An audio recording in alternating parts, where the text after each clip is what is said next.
So what's the, three things that you're thinking about in terms of what, or maybe these are old as time, right?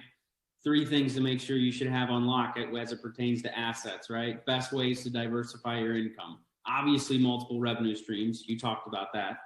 What else? Well, I started something called Contrarian Cash Flow, which you guys can check it out at contrarianthinking.co. But basically, it's all about this. It's how people can learn about different ways to diversify their revenue streams and different ways to structure deals in order to have passive income that's truly passive. And so we go over that every single week. We have a new idea, and then we have a mastermind community that we go back and forth on Facebook, and people can share their deals.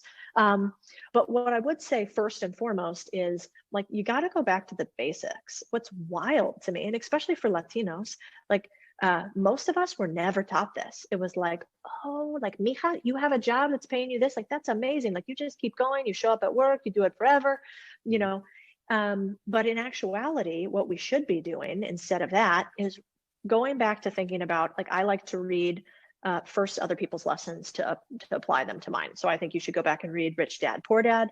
I think you should read Your Money or Your Life. I think you should read Wealth Can't Wait. I would start with those three books.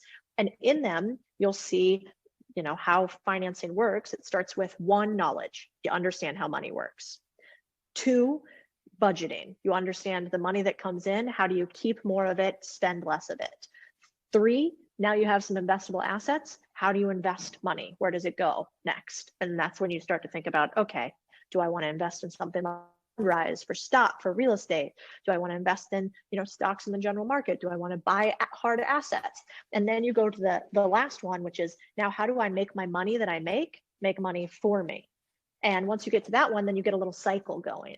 And so those are the steps that I think everyone needs to start with and then move through. Then you can get really complex. Once you have like hundreds of thousands of dollars and millions of dollars to invest, then you can get into deal making and structuring. How do I make my money work for me in the most efficient way possible and negotiate each deal so that's advantageous for me? And that's like the money, 5.0 that the truly wealthy understand.